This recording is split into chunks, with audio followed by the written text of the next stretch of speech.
नमस्कार मैत्रिणींनो, श्री स्वामी समर्थ. आपली एखादी इच्छा पूर्ण व्हावी, मनोकामना पूर्ती व्हावी असे वाटत असेल तर मैत्रिणींनो, येत्या गुरुपौर्णिमेपर्यंत गुरुचरित्रातील हे 2 अध्याय जरूर वाचा. हे 2 अध्याय म्हणजे गुरुचरित्रातील मेरुमणी मानले जातात.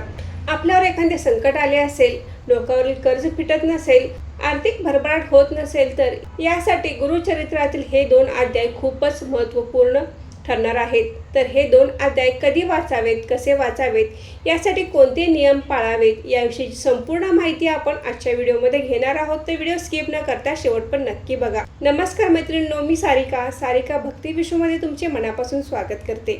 बुधवार दिनांक 29 जुलैला आहे गुरुपौर्णिमा. प्रत्येक पौर्णिमेला काही ना काही विशेष महत्त्व असते. त्याचप्रमाणे आपल्या हिंदू धर्मामध्ये गुरुपौर्णिमेला विशेष महत्त्व आहे. जे लोक एखाद्या गुरुच्या छत्रछायेखाली आहेत, गुरूंच्या सानिध्यात आहेत, त्यांच्यासाठी तर हा दिवस अत्यंत महत्त्वाचा असतो. गुरुपौर्णिमेच्या कालावधीमध्ये काही महत्त्वाच्या सेवा केल्या जातात.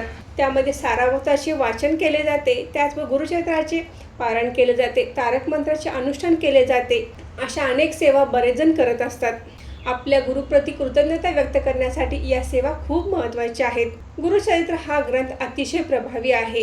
हा ग्रंथ वाचण्याची बऱ्याच जणांची इच्छा असते, पण वेळेअभावी किंवा गुरुचरित्र ग्रंथ वाचण्यासाठी असणारे नियम, लहान मुले असतील किंवा जॉबमुळे बऱ्याच जणांची इच्छा असून देखील गुरुचरित्र वाचणे बऱ्याच जणांना शक्य होत नाही.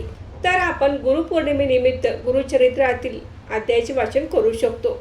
हे अध्याय म्हणजे गुरुचरित्राचे मेरुमणी मानले जातात. हे 2 अध्याय म्हणजे गुरुचरित्रातील 14वा व 18वा अध्याय. हे दोन्ही अध्याय अतिशय प्रभावी आहेत. जे नियमित या अध्यायाचे वाचन करतात त्यांना या अध्यायाबद्दल माहिती असेलच, त्यांना त्याचा अनुभव देखील आला असेल. हे दोन्ही अध्याय खूपच प्रभावी आहेत. अनुभव आल्याशिवाय राहत नाही.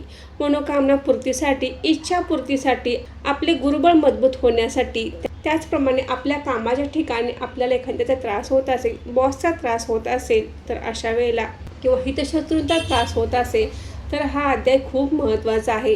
प्रत्येकाने नित्यसेवेमध्ये या 2 अध्यायाचे वाचन करणे आवश्यक आहे, परंतु बऱ्याच जणांना हे वेळेअभावी शक्य होत नाही. तर आपण या गुरुपौर्णिमेनिमित्त 21 दिवसामध्ये गुरुचरित्रातील हे 2 अध्याय वाचायचे आहेत. 14व्या अध्यायाप्रमाणेच गुरुचरित्रातील 18वा अध्याय देखील खूप महत्त्वाचा आहे. संपूर्ण घराची भरभराट व्हावी, घरामध्ये लक्ष्मी नांदावी, डोक्यावरील कर्ज फिटण्यासाठी गुरुचरित्रातील 18वा अध्याय देखील रोज वाचावा. आपल्या रोज वाचणे शक्य नसेल तर आपण या गुरुपौर्णिमेनिमित्त 9 जुलै ते 29 जुलै या काळामध्ये आपण गुरुचरित्राची संकल्पयुक्त सेवा करू शकता. संकल्प करू शकता किंवा संकल्प नाही केला तरी देखील करू शकता. 21 दिवसापेक्षा देखील तुम्ही जास्त दिवस हे 2 अध्याय वाचणार असाल तरी देखील चालेल, किंवा संकल्पयुक्त तुम्ही 6 महिने हे दोन्ही अध्याय वाचले तर तुम्हाला अनुभव आल्याशिवाय राहत नाही.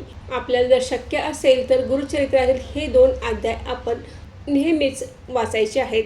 हे दोन्ही अध्याय वाचण्यासाठी 10 ते 12 मिनिटांचा कालावधी लागतो. तुम्हाला एकदा सवय झाली की 7 ते 8 मिनिटांमध्ये तुमचे हे दोन्ही अध्याय वाचून पूर्ण होतील. ज्यांच्या आयुष्यामध्ये दुःख, दारिद्र्य आहे त्याचे निरसन होऊन भरभराट व्हावी, घरामध्ये लक्ष्मी नांदावी, नोकरी व्यवसायात भरभराट व्हावी, उत्कर्ष व्हावा, यासाठी 18वा अध्याय खूप महत्त्वाचा आहे. यासोबतच आपल्या मनोकामना पूर्तीसाठी आणि आपल्या भाग्योदय होण्यासाठी, जीवनामध्ये राजयोग येण्यासाठी हे दोन्ही अध्याय खूप महत्त्वाचे आहेत. हे दोन्ही अध्याय वाचण्यासाठी काही महत्त्वाचे नियम आहेत, तर ते नियम पाळूनच आपण हे दोन्ही अध्याय वाचायचे आहेत.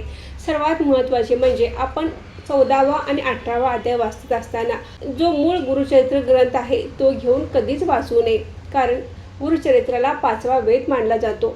आपण तो रोज हाताळू शकत नाही. त्यासाठी आपल्याला 14व्या आणि 18व्या अध्यायाची स्वतंत्र पोथी मिळते. अगदी 10 ते 15 रुपयामध्ये तुम्हाला कोठेही ही पोथी मिळून जाईल. धार्मिक ठिकाणी किंवा धार्मिक पुस्तकाच्या ठिकाणी तुम्हाला ही दोन्ही पोथी मिळून जातील. येथून तुम्ही आणायची आहेत आणि हे दोन्ही अध्याय रोज वाचायचे आहेत. त्याचबरोबर आपण संकल्पयुक्त सेवा करणार असाल तर परान्न टाळायचं आहे. कांदा लसूण पाण्याची आवश्यकता नाही, परंतु परान्न टाळायचं आहे. त्याचबरोबर आपण मांसाहारही करायचं नाही. हे नियम पाळणे आवश्यक आहे. गुरुचरित्र ग्रंथ इतके नियम नाहीत, परंतु परान्न टाळायचं आहे, मांसाहार टाळायचा आहे आणि मूळ पोथी घेऊन आपण हा ग्रंथ कधीही वाचायचा नाही. तर छोटी पोथी घेऊन 14व्या आणि 18व्या अध्यायाची पोथी घेऊन आपल्याला हे दोन्ही अध्याय वाचायचे आहेत. संकल्पयुक्त सेवेमध्ये तर मांसाहार चालणारच नाही, आणि तुम्ही जर नित्य सेवेमध्ये हे दोन्ही अध्याय वाचणार असाल तर ज्या दिवशी हे अध्याय वाचणार आहात त्या दिवशी संध्याकाळी आपण मांसाहार करायचं नाही, किंवा सकाळी मांसाहार केला आणि संध्याकाळी तुम्ही जर अध्याय वाचणार असाल असंही चालणार नाही. तर आपण पूर्णपणे त्या दिवशी मांसाहार करायचाच नाही, किंवा मांसाहार केला असेल तर आपण अध्याय वाचायचेच नाहीत. पोथीला हात देखील लावायचा नाही. गुरुचरित्र ग्रंथ वाचण्यासाठी वेळेचा नियम आहे, म्हणजे आपण पहाटेपासून सायंकाळ 4 वाजेपर्यंतच आपण ग्रंथ वाचू शकतो. परंतु जर तुम्ही 14वा आणि 18वा अध्याय वाचणार असाल तर तुम्हाला यासाठी नियम नाहीत. परंतु सकाळपासून संध्याकाळी 9 वाजेपर्यंत तुम्ही वाचू शकता. अगदी 9, 10, 11 करू नका, तर 9च्या अगोदर तुमचे वाचन झाले पाहिजे. दुपारी 12 ते 12:30 ही वेळ फक्त आपण टाळायची आहे. तर आपण दिवसभरामध्ये कधीही 2 अध्याय वाचू शकता.